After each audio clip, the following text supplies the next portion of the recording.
This is After the Flag, and we are officially now at the halfway stage in the 2023 MotoGP World Championship. This was the 2023 Austrian Grand Prix at the Red Bull Ring, and we're going to be honest with you viewers, it wasn't the lights-out thrilling classic that we had a couple of weeks ago at the British Grand Prix that went all the way down to the final lap with Louis Suddaby taking victory.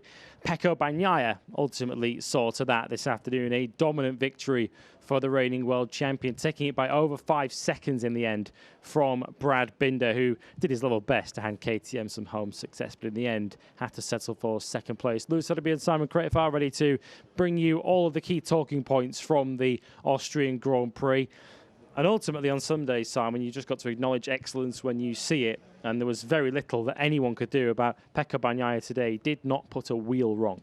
I totally agree. That's what I've taken from it, is it's really clear that what Ducati have been working on for a long time is to get Pecco. They've totally believed in him, you know, even through the downs and, you know, the mistakes he's made. They saw something special in him a few years ago. Davide Tardozzi said this repeatedly, and they've been working on him. You know, he's been polishing, you know, his skills step by step, and some of the polishes come from hard times. And now we've seen him the last few races, and again today, absolutely brilliant.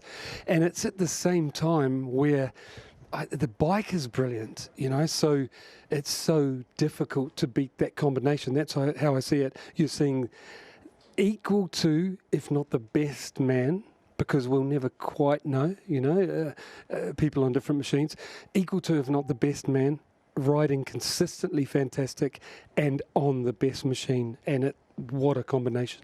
Yeah, his race pace today was on a completely different level to anything anyone else could manage. He was able to consistently lap away in the mid-130s whilst everyone else was slipping back into the 131s. And as you say, he's a much more complete rider. Matt Birt said that in commentary as well. He's at a stage now, Pecco Bagnaia, where he knows he can win the World Championship because he did it last year. But of course, even at the start of this season, we did see 1 or 2 errors in the later stage of the season. But he's a rider now, I think, can now afford to maybe ride at 99% now. He knows he doesn't have to go that extra mile, that extra margin to win Grand Prix, because he knows he's got the self-confidence, the self-belief, but also the package underneath it. Yeah, we saw some mistakes early on the season, but we also saw some pressure from wearing that number 1 plate. I've said it before. And now, you know, after that couple of mistakes, he's settled in. Also, confidence comes from having the pace. He knows he has the pace to, you know, pull away or at least match anyone. But he's doing it in a more calm way. And I've got to say, that'd be a fantastic feeling to be able to lead, you know, and to be able to pull away when you really need to. And less chance of mistakes when you're so in control like that. We've also got to, I think it's an exciting point that Gigi admitted to me on the live that they've done something to improve the bike in the start area. I was about to ask you about that, because arguably the key moment of the Grand Prix today was going to be the start, because Brad Binder was looking to try and get ahead of Pecco Bagnaia, and they knew they needed the problem of potentially soaring front tyre pressure or tyre temperature. But Ducati have seemingly moved the game on even further. Even Brad said in the cool-down room, he says, "You've clearly done something about your starts." What have they done? Well, I first saw it on Michele Piro's bike at Mugello, and I took photos of it, and I was like, what's this? And it's an updated version of what they already had on the handlebar, but it is quite different. It has, instead of just a butterfly there, it's got a big extra lever off it, and I'm dying to know exactly what it does, but it, you know, it was always obvious it was to do with ride heights, because that's what the butterfly was. But now it's, well, I mean, to have Gigi admit they've done this, and Friday is the first time this weekend I've seen it on Pecco's bike, and what a start. Like you said, now they've moved the goalpost again. Particularly when you've got a KTM alongside you on the front row of the grid. Brad Binder equaled his best ever MotoGP qualifying this weekend on the front row of the grid in 3rd, but unfortunately, that advantage the KTM thought they had off the start line has now been neutralised by Ducati. Yeah, exactly. That's the point, and that'll be why Ducati is so happy, because they did have an advantage. KTM, they caught up, and at least they had the edge, if anything, and now Ducati have got the lead again. Isn't this beautiful shot of Brad? You can see by the dots on the rear tyre is spinning faster than the front. And just like the best riders in the world do, being able to turn that bike in the middle on the edge of the tyre and then stand it up, magic. Brad did a fantastic job today. It's just... We'll come back to that after we talk to Bez. Yeah, we can head over now to hear from the rider who finished in third place today. It wasn't a particularly lucky sprint for Marco Bezzecchi today, but he got the job done in the Grand Prix today. Third for him, he's live now with Matt Birt. Yeah, Marco Bezzecchi, after a tricky Saturday, it's fair to say, Marco, you had the pace to possibly fight for the podium in the sprint. You bounced back, as you always do, quite brilliantly. A difficult race, it was hot conditions, a big battle with Alex Marquez, but after what happened in the sprint yesterday, you must be super happy to be back on the podium. Yeah, I am very happy because after yesterday sprint, with this big chaos in the beginning, unfortunately I couldn't show my potential that was, I thought, could be good. So today I was very charged to try to bounce back and show my potential, and was not easy from 7th position because in the qualifying, unfortunately, I was maybe a bit too nervous. I tried a bit too much and I made so many mistakes in my best, let's say, best lap. So I started in the back, and today I did the same strategy, so going on the outside. I was pushed wide by Maverick again, but fortunately without any touch, and it was not his fault because he was already inside the group. And then I started to overtake, and I was feeling good. I said, okay, today I think I have fun. And when I met Alex, I said, wow, it will be hard because I was trying to manage the tire, and in the acceleration I was losing a bit. But then after some laps I saw that he was starting to be in trouble, and I was really smooth, and I was really trying to be soft with the rear to be close to him, but the front pressure went so high. So I tried once and I went wide. I tried the second time and I went wide again. And I tried many times, but finally in the third sector I saw that I was fast, and I said, okay, here I have to be close, and I prepared the overtake for the second last corner, and I did it, and yeah, very, very happy. How were you physically, Marco? Yesterday you took a couple of big hits on both shoulders in that incident at turn 1. Lots of hard braking here, physical track. Obviously some adrenaline and some more champagne's going to help. But how was it in the race? Yeah, well, allora, to be honest, the left shoulder, that is the one that I hit on the ground, this morning I woke up and I felt okay. So I said, okay, good. And also the right one, that is the one that Maverick hit with his handlebar, was better. I expected worst, but was better. So I said, okay, in the warm-up I tried normal without any painkillers, and I see how it is. And after the warm-up I saw that it was going worst. So for the race I was not nervous, but I knew that maybe could affect me a little bit. But to be honest, then with the adrenaline and with the concentration, I felt nothing. Now also I feel good, and with the champagne tonight I will feel even better. Pretty cool, because Valentino was here to celebrate a great job by Pecco to win the race. Celestino Vietti was there as well. That must be one of the coolest cool-down laps you've ever done, with Valentino, Pecco and Celestino all there. Yeah, it was finally fantastic to get a good result with Vale here, finally on live for him. Because every time he come to the races, I have always, a crash, a problem. So this time was fantastic. And also Cele, he made something incredible. I'm very, very happy for him. He deserved this, and Pecco as well. So fantastic day. Valentino was here. He said that he wants you to stay with the team next year. So surely now is a good time to be asking for more money. Yeah, I will.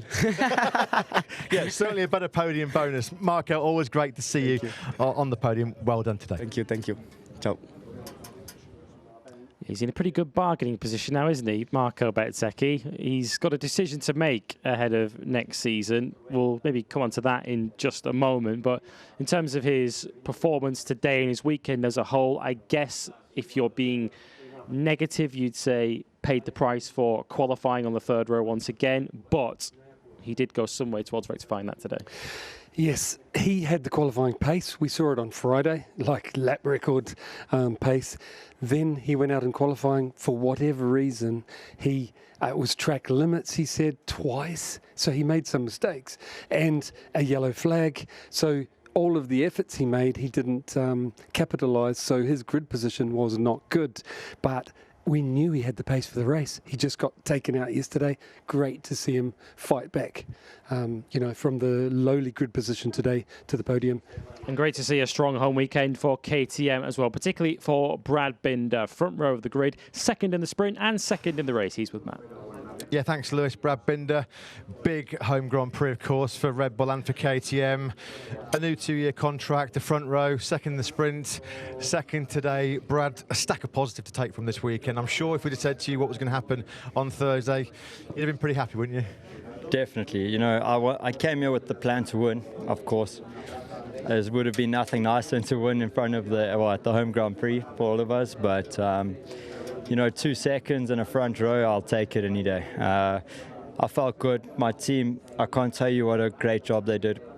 We're in the box working till past 10 every night, trying to just absolutely find the last little bits of what we possibly can. So, I need to say a massive thank you to them. Congratulations to Pecco, he did a great job. Didn't put a foot wrong. I tried my best to go with him, but there was just no chance. He just had that little bit extra and he could just creep away. Was it the same with the sprint yesterday? The Ducati have clearly found something off the line and how they start motoring through the gears as well. But did you get the same impression as you did in the sprint yesterday? It was just the way that they can punch out of the corners, which is where they've got that advantage on you right now? Yeah, for me, it's, for sure they've made a small step on the launch. But the launch is one thing, but when they pick up and start shifting gears, they somehow are making more grip than us.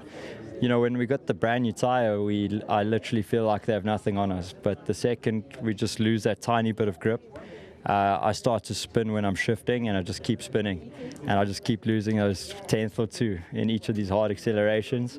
And the first 10 laps where I could break it, the last meter possible, I was able to more or less maintain. But the second that I had the second big drop, it was tricky to try and maintain. So I really had to be clever and make sure to bring the bike home. And how was it in those first laps right behind Pecco? Obviously, you were looking to try and make the move, but obviously, I guess, mindful as well about your front tyre with the temperature and the pressures, because really hot conditions out there today. I think my team did a great job, because at the beginning, my pressure felt quite good. Honestly, it felt really quite okay. It was more lap 7, 8, 9, where I felt something, and then I realized, wow, actually I'm not stopping anymore, and I lost the front 2 or 3 times in one lap, and that's when I knew, okay, I need to stay clever here, because if I keep fighting to make it all on the brakes, it's not going to end well. You did those Red Bull fans, those KTM fans, all of them in their orange T-shirts, their orange cap. You did them very, very proud today. Great weekend. Well done, Brad. Thank you so much. Thank you, guys.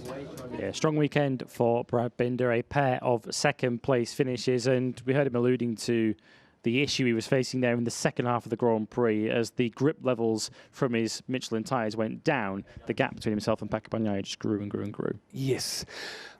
I mentioned on Gear Up, so the beginning of this weekend, that I had a steak and wine meal bet on Brad winning here. When I just said KTM winning, Brad was the favourite, but I really thought KTM could win here.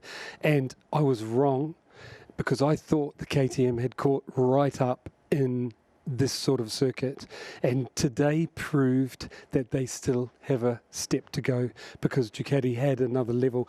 I really believe Brad can match Pecco, but he didn't quite have the tools to do it. But as I said on the live during the race, KTM are new to being at the front like this, being right with Ducati. They're brand new to it, and there's some refinement to go, and they won't stop working on it.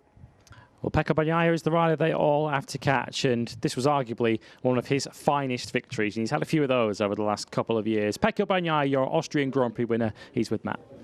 Pecco, what a weekend. Your 50th Grand Prix podium, 15 podiums now in 20 so far in 2023, and today was just an absolute masterclass. Phenomenal performance. We've said this to you a few times, it looked like perfect Pecco, and today that's the perfect word, isn't it? I think it's one of the best races for sure in terms of speed and consistency. I worked a lot all the weekend to improve my feeling with new stars and acceleration, and we managed. we managed to do a really great job. Yesterday was just a matter of pushing. Today was a matter of being constant. And at the start was not easy because sincerely it was more slippery than yesterday. It was easy to commit mistakes also with the full fuel tank. But apart that, we managed to do really a perfect job. So I'm very happy. I want to say thanks to my team and to my engineer that I think they did such an incredible job, and nothing. I'm very happy. Yesterday in the sprint and today in the Grand Prix. Have you made two better starts than that in your career? They were absolutely incredible.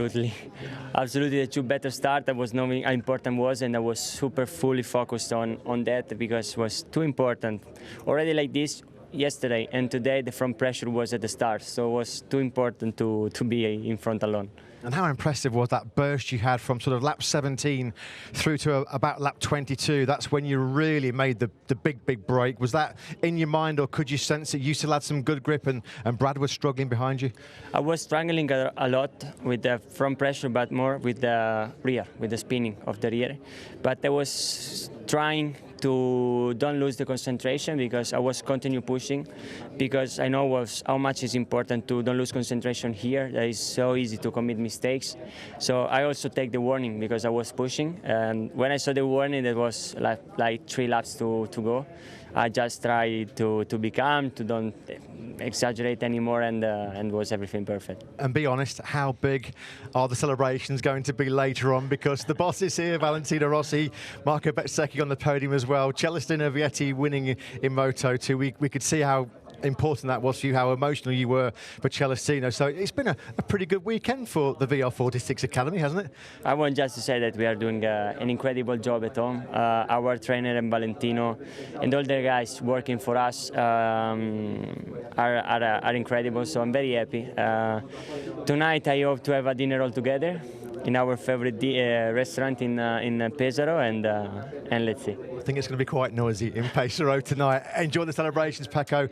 Fantastic weekend, congratulations. Thank you very much. Yeah, it's difficult to say anything other than perfect from Pecco this weekend. Pole position yesterday, a sprint victory, and then converting that into a race win. And I guess looking at the World Championship at this stage, we're still only halfway through the season, so still an awful long way to go. We're getting to a stage now, aren't we, where Jorge Martin and Marco Bezzecchi are able to beat him on their best days, but perhaps they can't reach that level consistently. Pecco Bagnaia has proven now that he can hit that level on a week-to-week basis. Bang on. You're right again, Louis. I just wanted to say I would like the people out there to picture, first of all, Pecco Bagnaia, his face, what he does. I love him. Then Brad Binder, what he brings to our sport, how gritty he is. Picture his face. I love him. And then Marco Bezzecchi. How can you not love him? And why I say this is they're great young men. They're so good. They are MotoGP currently, but they're MotoGP, those 3 guys, going forward in the future as well.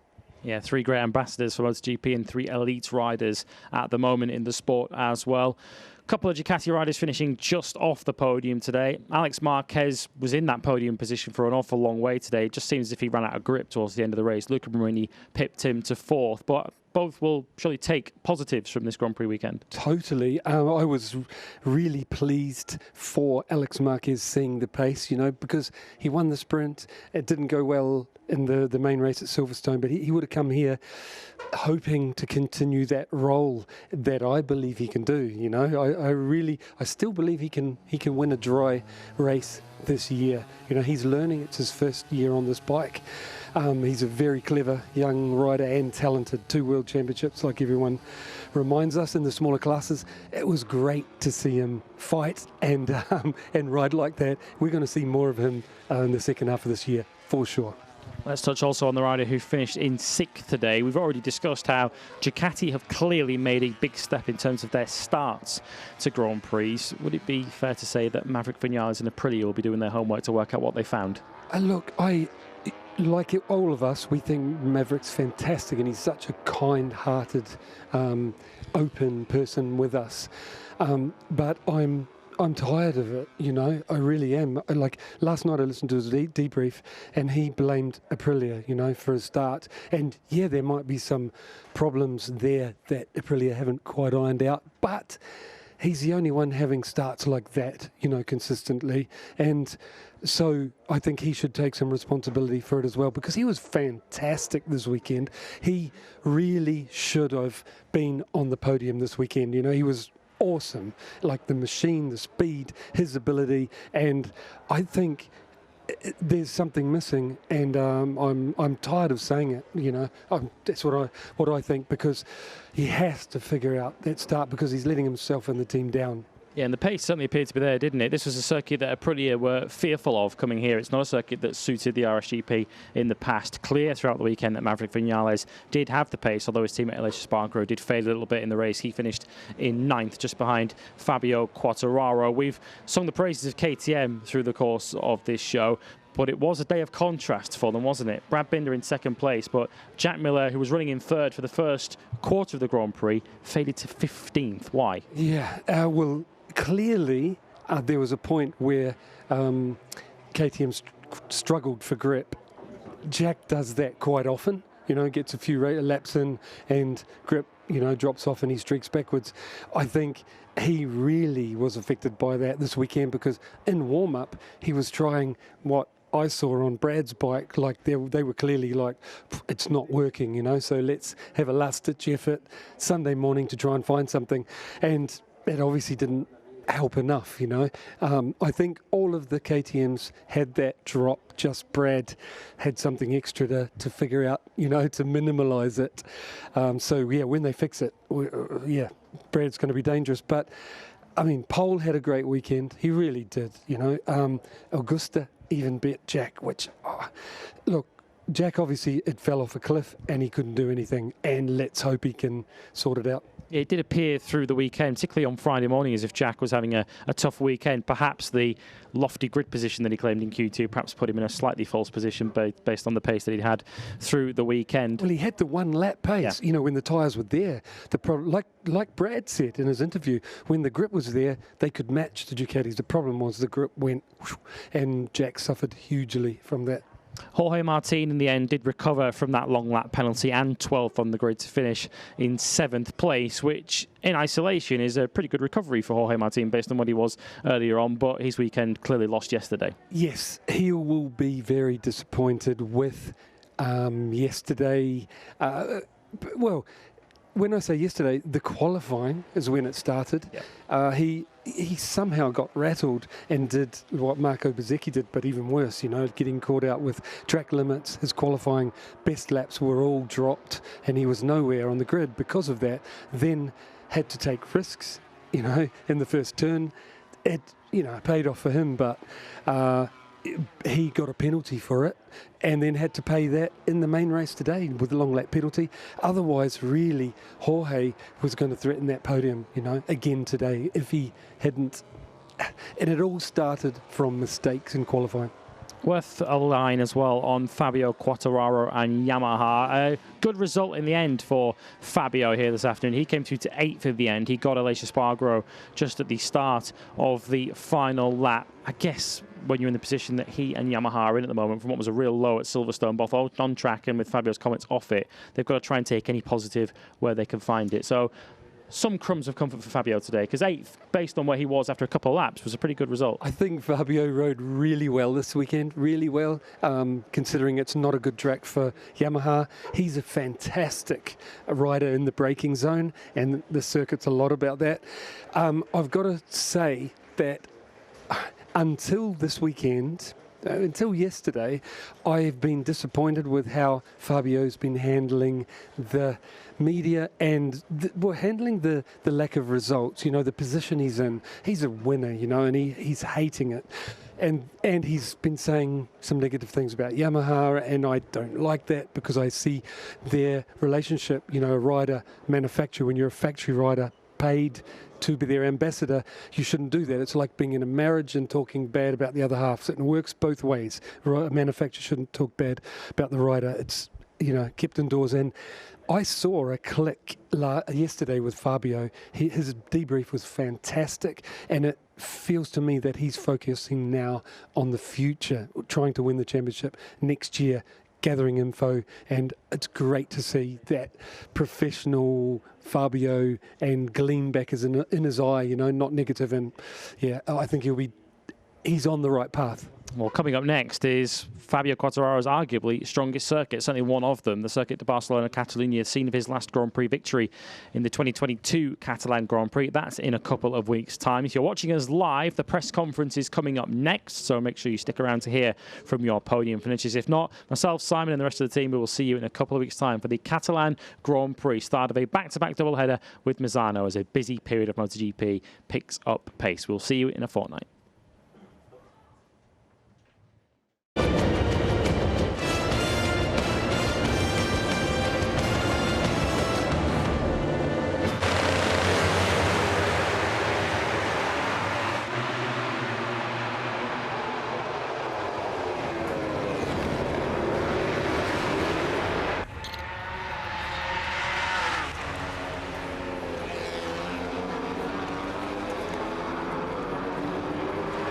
Stavo un lapso perde 5 secondi. devastante. Oh, shit. Close, eh? You were touching on the turn 1, no? Was in the last corner. Oh, morbido, gli ha fatto il So leva. 1 or 2 times on the 1, not the last. Yeah, I take the warning 3 laps to go. That was stress, huh? Sì, ma te c'avevi 50 secondi, ma va piano. Cosa fai? Madonna.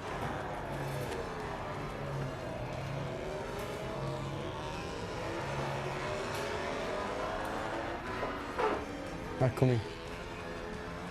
Oh, la tieni? Un pelo, ma dopo mi ha fatto... Madonna mia. Ah, abbiamo fatto da matti, eh? Da matti. Qua sei riuscito a prendere la trazione. Sì, sì, ho fatto da matti. Ho perso una vita, solo che staccava come un matto. In che mano l'ha passato? Sì, l'ha passato. Ma io ci avrò messo 10 giri, di più forse. Lo passo, guardo lì il cosino dei giri, 5 giri. Che bello. Today I went, yes! And I went to put my hand back on the brake and couldn't get onto the lever.